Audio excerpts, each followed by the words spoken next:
Hello friends, welcome back to our channel toppers target. तो आज हम साइंस के प्रीवियस ईयर क्वेश्चंस जो है डिस्कस करने वाले हैं। तो बेसिकली यह क्लास थर्ड है। इससे पहले भी हम दो क्लासेस जो हैं वो डिस्कस कर चुके हैं। आई होप आपने क्लासेस देख ली होंगी। अगर नहीं देखी है तो आप जाकर देख सकते हैं, जिसका लिंक आपको डिस्क्रिप्शन बॉक्स में मिल जाएगा। तो बिना टाइम वेस्ट किए हुए क्लास को स्टार्ट करते हैं। लेट्स सी, जो सबसे पहला क्वेश्चन है वो है which one is strongest acid. कि ये क्वेश्चन आपका यूपी टेट में आया हुआ है। क्वेश्चन में पूछा है कि इनमें से कौन सा ऐसा है जो क्या है, जो कि स्ट्रॉन्ग एसिड है। तो अगर मैं बात करूं स्ट्रॉन्ग एसिड और वीक एसिड, ठीक है, प्रबल अम्ल।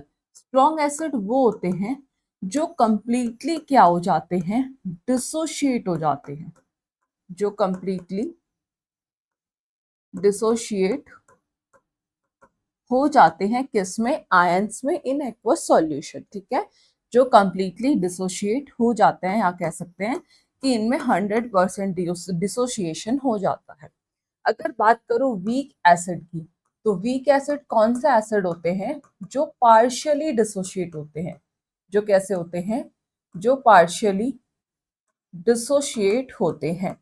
एग्जाम्पल की अगर हम बात करें, जैसे कि स्ट्रॉन्ग एसिड में आपका H2SO4 यानी कि सल्फ्यूरिक एसिड। अब जो सल्फ्यूरिक एसिड है वो क्या हो जाता है, वो कंप्लीटली डिसोशिएट हो जाता है। तो ये कैसा है, ये एक स्ट्रॉन्ग एसिड है। HCl हाइड्रोक्लोरिक एसिड भी एक स्ट्रॉन्ग एसिड है, क्योंकि ये भी क्या हो जाता है, कंप्लीटली डिसोशिएट हो जाता है, दैट इज H पॉजिटिव और Cl negative. HNO3 nitric acid.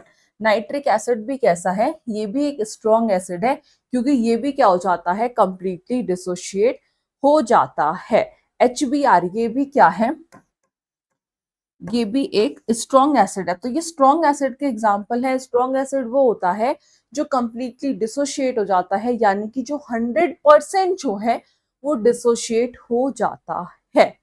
ठीक है, HCl का अगर यूज करें तो आप सभी को पता है ये स्टमक में found in stomach.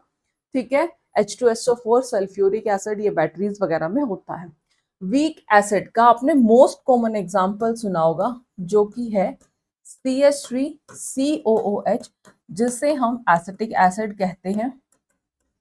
Acetic acid is also known as ethanoic acid. Ethanoic acid जो कहाँ पाया जाता है, जो कि विनेगर में पाया जाता है। ये भी पूछ लिया जाता है कहाँ पाया जाता है, जो कि विनेगर में पाया जाता है। तो ये पार्शियली डिसोशिएट होते हैं। तो CH3COOH, ठीक है, ये कैसे होते हैं, ये पार्शियली डिसोशिएट से होते हैं। CH3CO negative plus H positive. समझ आया? तो ऑप्शन देख लेते हैं। पहला है H2CO3, तो ये कैसा है, ये है वीक एसिड। ठीक है, तो ये तो हो गया गलत। HNO3 यानी कि नाइट्रिक एसिड, और नाइट्रिक एसिड कैसे होते हैं, नाइट्रिक एसिड स्ट्रॉन्ग एसिड होते हैं। तो यही क्या हो जाएगा, सही आंसर। और बाकी ऑप्शन देखने की फिर हमें नीड नहीं है, क्योंकि हमें अपना आंसर मिल गया। आगे बढ़ते हैं, नेक्स्ट क्वेश्चन है, सेकंड क्वेश्चन है आपका कि blood circulation that start in capillaries. कि ब्लड सर्कुलेशन जो कैपिलरीज में स्टार्ट होता है और एंड भी कैपिलरीज में होता है, उसे हम क्या कहते हैं। तो वो ब्लड सर्कुलेशन जो कैपिलरी से ही स्टार्ट होता है और कैपिलरीज में ही एंड होता है, तो उसे हम कहते हैं पोर्टल सर्कुलेशन। क्या कहते हैं, उसे हम पोर्टल सर्कुलेशन कहते हैं। ये बात आप ध्यान रखिएगा कि वो ब्लड सर्कुलेशन जो कैपिलरीज से स्टार्ट होकर और कैपिलरीज पर ही एंड हो जाता है, सिंपल है, उसे हम क्या कहते हैं, उसे हम पोर्टल सर्कुलेशन कहते हैं। तो पहला है रिनल सर्कुलेशन, जो कि है गलत। लिम्फेटिक सर्कुलेशन गलत। हिपेटिक सर्कुलेशन गलत। पोर्टल सर्कुलेशन जो है ये क्या हो जाएगा, सही आंसर। आगे बढ़ते हैं, नेक्स्ट क्वेश्चन है which isotopes of hydrogen is known as heavy water. कि कौन सा टाइप कौन सा आइसोटॉप हाइड्रोजन का ऐसा है जिसे हम हैवी वाटर के नाम से जानते हैं। तो हम तीन आइसोटॉप पढ़ते हैं, आइसोटॉप ऑफ हाइड्रोजन। कौन कौन से हैं आइसोटॉप, आप समझते हैं क्या होते हैं, जिनका एटॉमिक नंबर तो सेम होता है पहले थोड़ी सी बात आइसोटॉप की कर लेते हैं। आइसोटॉप जिनका एटॉमिक नंबर सेम होता है, एटॉमिक नंबर सेम, लेकिन मास नंबर यानी कि एटॉमिक नंबर तो सभी का सेम है, मास नंबर जो होता है वो क्या होता है, वो डिफरेंट होता है। मास नंबर जो है वो डिफरेंट होता है। तो अगर मैं आइसोटॉप्स की बात करूं, हाइड्रोजन के आइसोटॉप्स की बात करूं, तो 3 आइसोटॉप्स होते हैं। एक होता है प्रोटियम, दूसरा होता है ड्यूटेरियम, और तीसरा होता है ट्राइटियम। ये क्या होते हैं, ये तीनों क्या है, आइसोटॉप्स है किसके, हाइड्रोजन के। ठीक है, तो हम इन्हें कैसे लिखते हैं, बेसिकली प्रोटियम, ड्यूटेरियम और ट्राइटियम को, तो हम जो लिखते हैं, प्रोटियम को लिखते हैं दैट इज 1H1, ठीक है, ड्यूटेरियम को लिखते हैं और ट्राइटियम को लिखते हैं 3। तो आपने देखा होगा यहाँ पर इसका एटॉमिक नंबर 1 है, 1 है, 1 है, तो सबका एटॉमिक नंबर तो सेम है, लेकिन मास नंबर क्या है, प्रोटियम का मास नंबर है 1, ड्यूटेरियम का है 2, ट्राइटियम का है 3। तो तीनों का जो मास नंबर है ये क्या है, डिफरेंट है, जिस वजह से इन्हें हम आइसोटॉप्स कहते हैं। ठीक है, तो प्रोटियम जो पहला आइसोटॉप है, ये मोस्ट कॉमन आइसोटॉप है हाइड्रोजन का। ठीक है, प्रोटियम जो है ये मोस्ट कॉमन, जिसे हम रिप्रेजेंट ऐसे करते हैं, that is most common isotope of hydrogen. अगर आपसे इसमें पूछ ले कोई कि प्रोटॉन कितने हैं, तो सिंपल है, आप कहोगे ये 1 प्रोटॉन कंटेन कर रहा है, और इसमें न्यूट्रॉन की संख्या कितनी है, कंटेन 0। ठीक है, ये एक प्रोटॉन कंटेन कर रहा है, और अगर इसमें न्यूट्रॉन की संख्याओं की बात करी जाए तो इसमें न्यूट्रॉन की संख्या है 0। दूसरा आता है ड्यूटेरियम। ठीक है, ड्यूटेरियम को कैसे रिप्रेजेंट करते हैं, ये है आपका ड्यूटेरियम। ठीक है, ड्यूटेरियम की अगर बात करें, ये क्या है, आइसोटॉप्स है हाइड्रोजन का, आइसोटॉप ऑफ हाइड्रोजन। ये बेसिक सी बात अभी हमने डिस्कस की।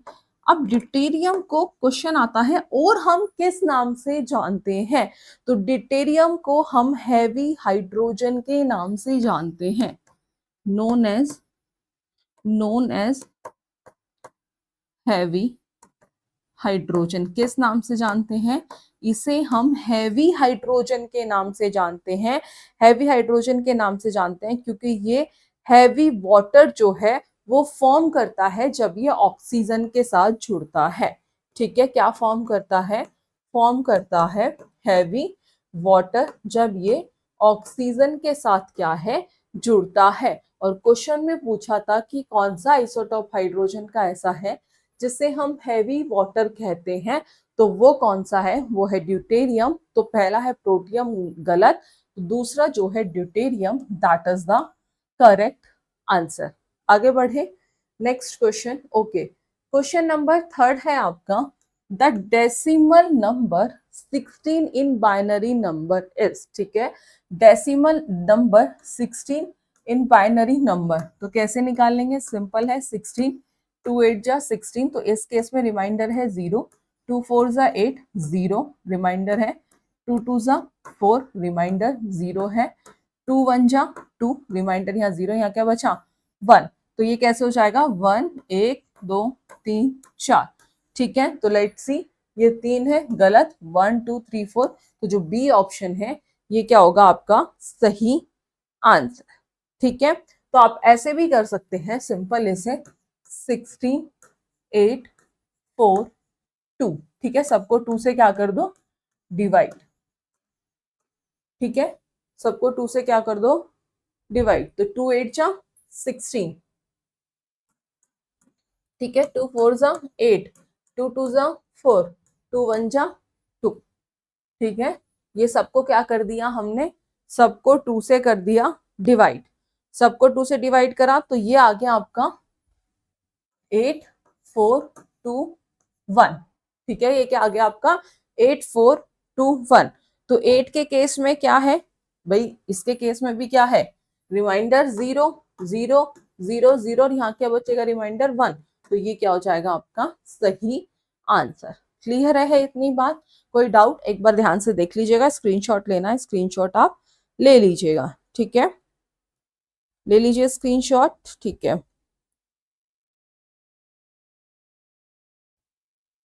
डन, ठीक है, आगे बढ़ते हैं। अगर इसमें हाँ किसी को डाउट है तो आप एक सेकेंड इसे एक बार फिर से समझते हैं। हमने इसे लिखा, क्या लिखा था, 16 8, ओ सॉरी, हाँ सॉरी, 16 8 4 2। किसी को कोई डाउट? ये हमने एज इट इज ये वैल्यू जो थी वो हमने ऐसे लिख दी, 16 8 4 2 और बाकी तुम्हारा 1, ठीक है, एज इट इज लिख दिया। सबको 2 से कर दो डिवाइड। जब हम सबको 2 से डिवाइड करेंगे तो 2 8 जा 16, 2 4 जा 8, इस केस में रिमाइंडर क्या है 0, इसमें भी 0, 2 2 जा 4 0, 2 1 जा 2, रिमाइंडर 0 और यहाँ क्या बचा, ये भी रिमाइंडर 0, यहाँ बचा 1, तो ये आ गया आपका 1, आंसर है, ठीक है। आगे बढ़े, next question. Okay, next question है आपका क्वेश्चन नंबर 4 है। A tissue whose living cells form mechanical tissue, एक टिश्यू है जिसकी लिविंग सेल्स फॉर्म करती है mechanical tissue of actively growing organ, और उसकी जो सेल्स हैं वो शो करती है unlignified cellulose thickening often at corner, जिसे हम क्या कहते हैं, जिसे हम स्क्लेरन कायमा कहते हैं, पैरन कायमा कहते हैं, कॉलन कायमा कहते हैं, या फिर पेरीसाइकिल कहते हैं। एक बार क्वेश्चन को समझते हैं कि वह उत्तक जिसकी जीवित कोशिकाएं सक्रिय यानी कि एक्टिव रूप से बढ़ते अंगों में यांत्रिक उत्तक बनाती है, ठीक है। आफ्टर दैट, तथा जिनकी कोशिका भित्ति में कोनों पर क्या होता है, सेलुलोज का मोटापन होता है, तो वो क्या कहलाता है, तो उसे हम कहते हैं कॉलन कायमा। ये आपने टिश्यू चैप्टर में पढ़ा होगा, उसे हम क्या कहते हैं, उसे हम कॉलन कायमा कहते हैं। अगर मैं दूसरे ऑप्शन की स्क्लेरन कायमा की बात करूं तो स्क्लेरन कायमा कैसा होता है, हार्ड होता है, डेड होता है, स्ट्रॉन्ग होता है, ठीक है। स्क्लेरन कायमा हार्ड होता है, डेड प्लस स्ट्रॉन्ग, तो ये तो हो गया गलत। आफ्टर दैट पैरन कायमा, तो जो पैरन कायमा है ये सॉफ्ट लीविंग, और ये किस लिए फंक्शन क्या है इसका, स्टोरेज, सॉफ्ट लीविंग स्टोरेज, ठीक है, ये भी नहीं है। और जो कॉलन कायमा है that is the correct answer. Clear है? आगे बढ़े। ओके, अब समझते हैं सबसे पहले हम पैरन कायमा। तो पैरन कायमा, ठीक है, जिसे हम हिंदी में भी पैरन कायमा ही कहते हैं, ये एक सिंपल लिविंग टिश्यू है, यानी कि एक सरल जीवित उत्तक है, ठीक है। काम क्या है इसका, work in photosynthesis, storage secretion का, एक स्टोरेज का काम करता है और सिक्रेशन का ये काम करता है। सेल्स के पास क्या होती हैं, थिन वॉल्स है, जो कहाँ पाया जाता है, जो कि इंपॉर्टेंट है, जो कि पित्त, कॉर्टेक्स और वस्कुलर टिश्यू में पाया जाता है। तो टाइप्स जो हैं इसके, क्लोरेन कायमा जो क्या करते हैं, फोटोसिंथेसिस, और एरन कायमा जो फ्लोटिंग में हेल्प करते हैं। आफ्टर दैट स्क्लेरन कायमा जो एक स्ट्रॉन्ग सपोर्ट जो है वो प्रोवाइड करता है। इसकी जो सेल्स होती हैं वो डेड होती हैं, वॉल्स थिक और हार्ड होती है लाइक लिग्निन। तो टाइप्स क्या है, फाइबर्स हैं, ये लंबे होते हैं यानी कि लंबी कोशिकाएं हैं, और स्क्लेरेट्स यानी कि शॉर्ट, ये छोटी कोशिकाएं हैं जो कि बीज, मेवे, तना में पाई जाती हैं। आफ्टर दैट नेक्स्ट जो आता है that is function of colon कायमा। कॉलन कायमा ही आंसर था। ये बेसिकली यंग प्लांट्स को सपोर्ट प्रोवाइड करता है, जितने भी बड़े बड़े प्लांट्स हैं उन सबको सपोर्ट सहारा कौन देता है, वो देता है कॉलन कायमा।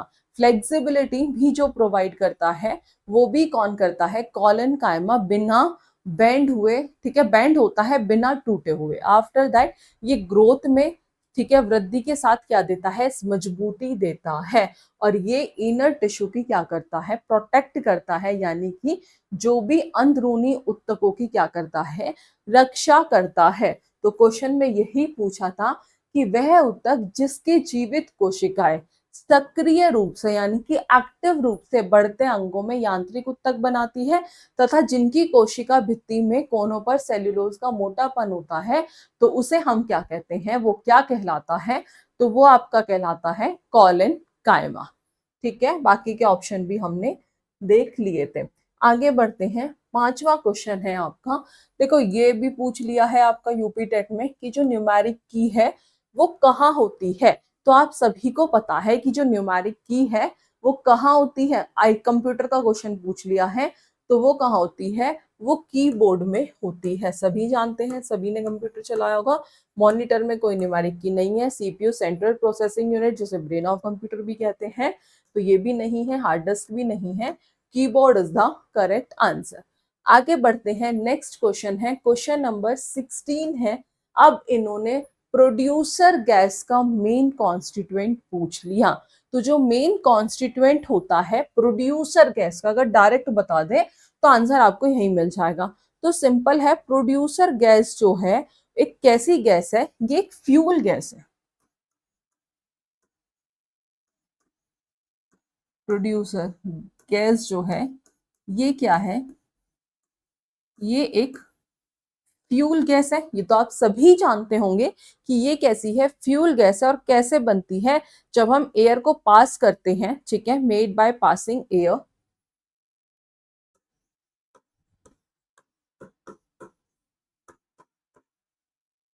Made by passing air plus steam. ठीक है, ये जो फॉर्म होती है ये कैसे फॉर्म होती है, ठीक है, स्टीम ओवर हॉट कोक।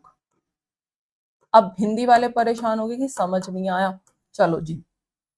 तो प्रोड्यूसर गैस जो है जब बनती है, जब गर्म कोक पर क्या होती है, हवा प्रवाहित की जाती है, तो कौन सी गैस फॉर्म होती है, प्रोड्यूसर गैस। हिंदी में भी इसे प्रोड्यूसर गैस ही कहा जाता है। ठीक है, तो इसमें अगर कॉम्पोजिशन की बात की जाए तो नाइट्रोजन जो है इसमें, नाइट्रोजन जो है इसमें कितने परसेंट होता है, 55% होता है। और मेन कॉन्स्टिट्यूएंट ही पूछे हैं तो इसमें जो नाइट्रोजन है ये 55% होता है। और जो नेक्स्ट मेन कॉन्स्टिट्यूएंट आता है that is carbon monoxide, carbon monoxide जो कि 27% होता है। तो मेन कॉन्स्टिट्यूएंट कौन कौन से हुए, मुख्य वो कौन कौन से हुए, वो हुआ आपका carbon monoxide plus nitrogen, that is the main constituent of producer gas. Main constituent of producer gas के मेन कॉन्स्टिट्यूएंट। तो कार्बन मोनोऑक्साइड प्लस H2, तो H2 तो नहीं होता। ठीक है, और इसका कभी कभी सीरी ऑर्डर भी पूछ लिया जाता है। ठीक है, तो मीथेन जो होता है इसमें 0.5% होता है और हाइड्रोजन इसमें 12% होता है। ठीक है, यहाँ लिख देते हैं, हाइड्रोजन जो है वो इसमें 12% होता है। ठीक है, अगर मीथेन की बात करें CH4 तो वो 0.5% होता है। तो अगर आपने इसमें ऑर्डर पूछ लिया है तो दैट इज सबसे ज्यादा नाइट्रोजन है N2, देन उसके बाद कार्बन मोनोऑक्साइड है, देन हाइड्रोजन है, देन मीथेन है। तो ये क्वेश्चन भी आ सकता है, ये इंपॉर्टेंट है। ठीक है, साथ में आपको ट्रिक्स बताया भी जा रहा है कि किस तरीके क्वेश्चन और भी बन सकते हैं। तो ये क्वेश्चन आप इंपॉर्टेंट नोट कर लीजिएगा, ये भी क्वेश्चन इसमें बन सकता है। ठीक है, सीक्वेंस भी पूछ लिया जाता है। कोई कोई बच्चा कार्बन डाइऑक्साइड लगाया आएगा, ध्यान रखना that is carbon monoxide, carbon dioxide नहीं है। ठीक है, तो कार्बन मोनोऑक्साइड प्लस नाइट्रोजन मैंने आपको पूरा एक्सप्लेन कर दिया, आपको बस सिंपल ध्यान रखना है कार्बन मोनोऑक्साइड और नाइट्रोजन। बाकी किसका कॉम्पोजिशन क्या है वो भी बता दिया, और इसका ऑर्डर क्या है अगर ऑर्डर पूछ लिया जाए, तो सीक्वेंस भी पूछ ली जाती है, ये भी मैंने आपको बता दिया है। ठीक है, लेट्स सी नेक्स्ट क्वेश्चन है, क्वेश्चन नंबर 7 है आपका। Coconut fibres are obtain from, कि जो कोकोनट फाइबर्स है वो कहाँ से ऑब्टेन होते हैं। तो इसे समझने के लिए लेट्स ड्रॉ द डायग्राम। ठीक है जी, हमें किसका डायग्राम ड्रॉ करना है, तो बेसिकली हमें कोकोनट का ही डायग्राम जो है वो ड्रॉ करना है।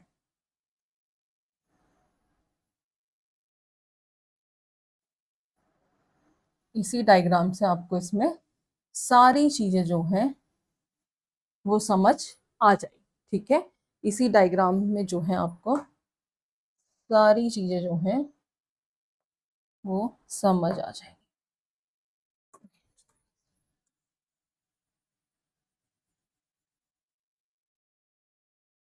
ओके, अगर इस तरीके का क्वेश्चन कहीं से भी आपके एग्जाम से पूछा जाता है तो ये आप ध्यान रखिएगा, इजीली आप इस क्वेश्चन को कर पाए। मतलब कोकोनट से कोई और भी क्वेश्चन आया किसी भी एग्जाम में तो आप इजीली कर पाए, ये कर लीजिएगा थोड़ा मैनेज,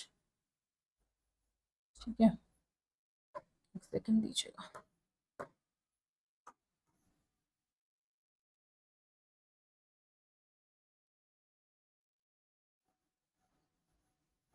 ठीक है, क्वेश्चन में पूछा है कि कोकोनट फाइबर्स यानी कि नारियल के रेशे किस भाग से मिलते हैं। कोकोनट सब खाते हैं, क्या किसी को पता है कि जो नारियल के रेशे हैं वो किस भाग से मिलते हैं। ठीक है, ये आपके एग्जाम्स में पूछ लिया गया है, तो ये तो अब आपको बताना पड़ेगा, ठीक है। चलो जी, करते हैं शुरू।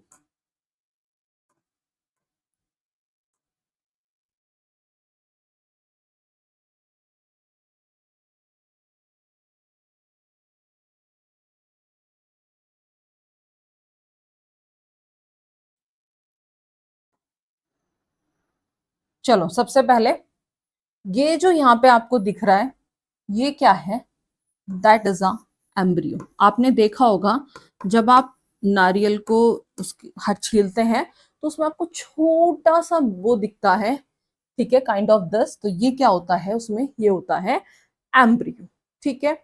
अब ये जो है दैट इज मीजोकार, यानी कि हस्क, ठीक है। जो ये वाला पोर्शन है दैट इज मीजोकार्प।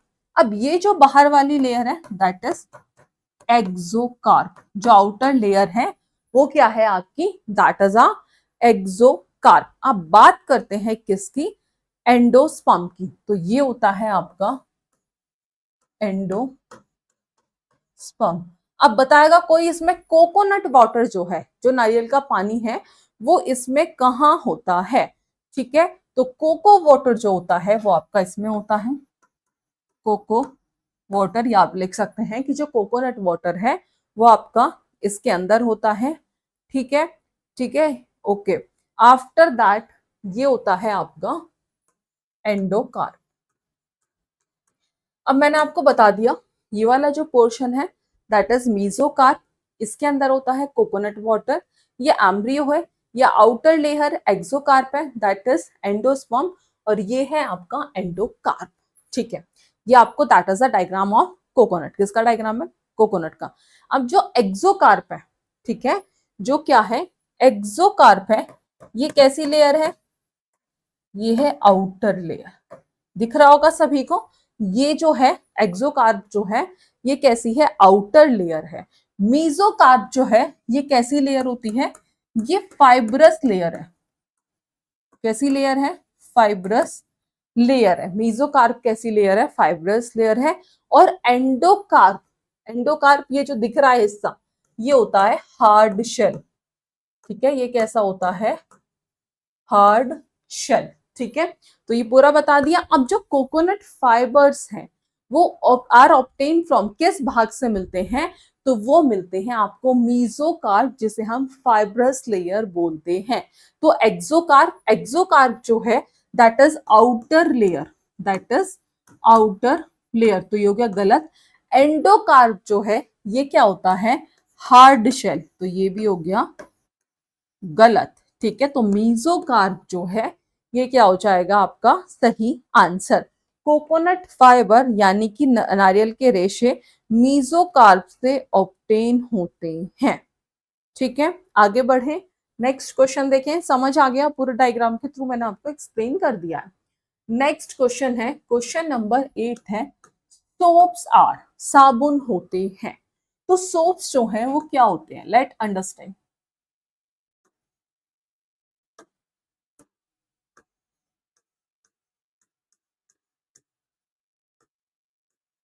ठीक है, सोप्स आर, क्योंकि यही क्वेश्चन में पूछा है, इसका आंसर हमें पता है तो हम आंसर जो है वो सही मार्क करके आएंगे। तो अगर मैं सिंपल बात करूं सोप की, दैट इज फैटी एसिड। ठीक है, फैटी एसिड प्लस एल्केलाई मिलके क्या बनाते हैं, soap. Fatty acid plus alkali give salt, और किसका फॉर्मेशन होता है, क्या बनती है, सॉप बनती है। समझ आई, यानी कि फैट या फैट ऑयल जिसे हम क्या कहते हैं, ट्राइग्लिसराइड। ट्राइग्लिसराइड क्या कहते हैं, ट्राइग्लिसराइड कहते हैं। Alkali that is 3NaOH, alkali. किसका फॉर्मेशन होता है, सॉल्ट क्या है, दैट इज ग्लिसरॉल प्लस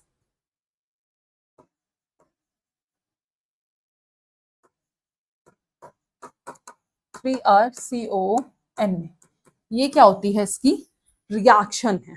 ठीक है, तो ये क्या प्रोड्यूस करता है, सोप प्लस ग्लिसरो।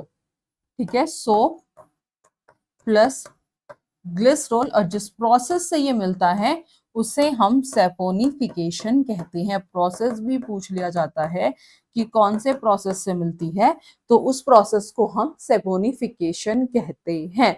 तो से जो सोप है, जो साबुन है, वो कहाँ से मिलती है, जब reactions made by the reaction of fats and oil with alkali. Alkali में आपका NaOH भी हो सकता है और KOH भी हो सकता है, ये ध्यान रखिएगा, NaOH या फिर KOH। ठीक है, तो let's see option, alkali metal salt of lower fatty acid. तो इसमें ये भी ध्यान रखना है कि लोअर फैटी एसिड है या फिर हायर फैटी एसिड है। ठीक है जी, ये आपको ध्यान रखना है। तो ये क्या फॉर्म करते हैं, the form salt of long chain. अब लॉन्ग चेन है तो कैसा फैटी एसिड होगा, that will be higher, lower नहीं होगा। तो ये तो क्या गलत, ये बेंजीन सल्फोनेट की कोई बात नहीं होती, एल्केलाइन नहीं है, that is alkali metal salt of higher fatty acid, और ये क्या हो गया, सही आंसर। ठीक है, 9th क्वेश्चन जो है वो देख लेते हैं। एंटी स्टेरिलिटी विटामिन कौन सा है, तो सिंपल है, अगर आपने विटामिन अच्छे से पढ़े हैं तो वो है आपका विटामिन ई। ठीक है, जिसे हम एंटी स्टेरिलिटी विटामिन भी कहते हैं, क्योंकि ये एक इंपॉर्टेंट रोल प्ले करता है रिप्रोडक्टिव हेल्थ एंड फर्टिलिटी में। ऐसा आप लिख लीजिएगा, क्यों कहते हैं, because it play an important role in, it play an important role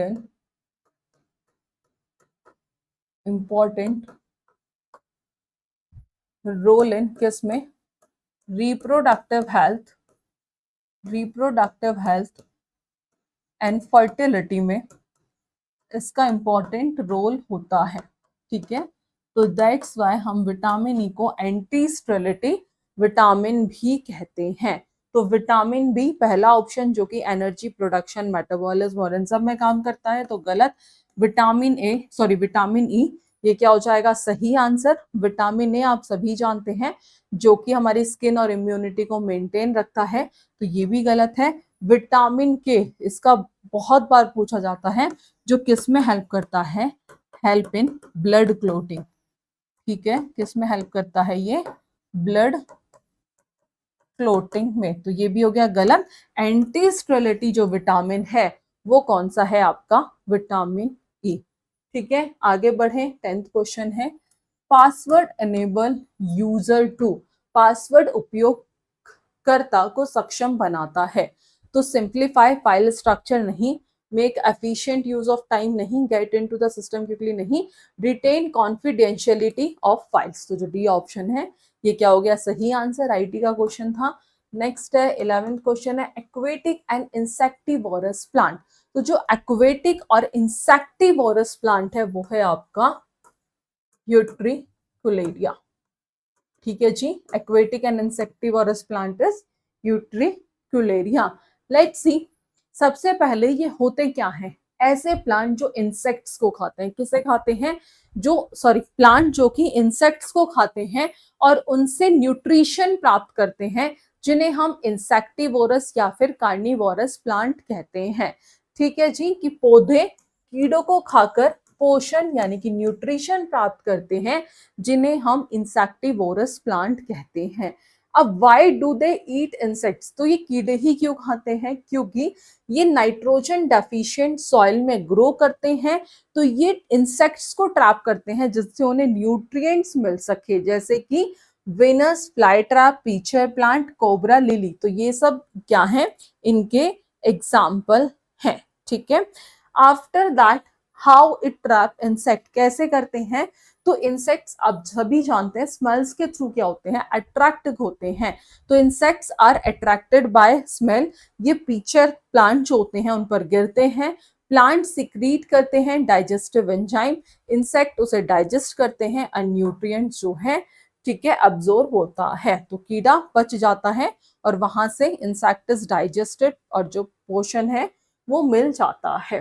ठीक है, अब जो 12th क्वेश्चन है वो देख लेते हैं। इसमें कार्बन जो है एक large number of compound form करता है।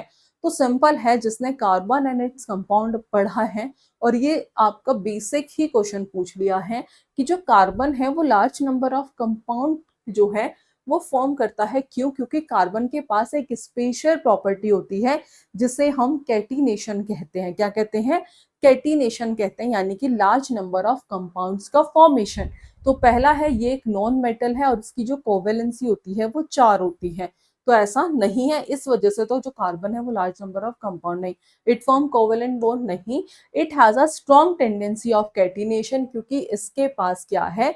कैटिनेशन की स्पेशल प्रॉपर्टी है जिसे कैटिनेशन कहते हैं। स्ट्रॉन्ग टेंडेंसी होती है कैटिनेशन की, या फिर स्पेशल प्रॉपर्टी भी कहते हैं। तो इस केस में जो सी ऑप्शन है that is the correct answer. 13 question है आपका कि which of the following is not a unit of magnetic field, कि इनमें से कौन सी मैग्नेटिक फील्ड की यूनिट नहीं है? तो let see, weber per metre square, तो ये तो है, ये हो गया गलत। गोज भी है, वेबर जो है ये मैग्नेटिक फील्ड की यूनिट नहीं है। किसकी है? ये मैग्नेटिक फ्लक्स की है। किसकी है? Magnetic flux. और जब ये मैग्नेटिक फ्लक्स की है तो यही सही आंसर है, क्योंकि यही क्वेश्चन में पूछा है। ठीक है, नेक्स्ट क्वेश्चन है आपका, क्वेश्चन नंबर 14 है speed of sound at the same temperature will be maximum in, कि समान ताप पर ध्वनि की गति अधिकतम होगी। तो वो किस में होती है? वो होती है हाइड्रोजन गैस में। तो जो ए ऑप्शन है ये क्या हो जाएगा? सही आंसर।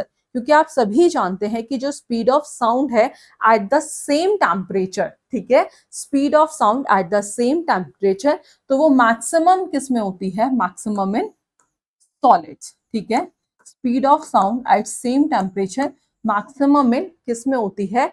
सॉलिड्स में होती है। और जो साउंड है वो भी फास्टर जो ट्रैवल करती है वो सॉलिड्स में ही करती है than in liquid, and faster in liquid than in gas. Comparison है, तो हायर इलास्टिसिटी होने की वजह से और क्लोज पैकेजिंग ऑफ मॉलिक्यूल्स होने की वजह से जो सॉलिड्स में जो ट्रांसमिशन होता है वो कैसा होता है? वो फास्टर होता है। कैसा होता है? फास्टर होता है।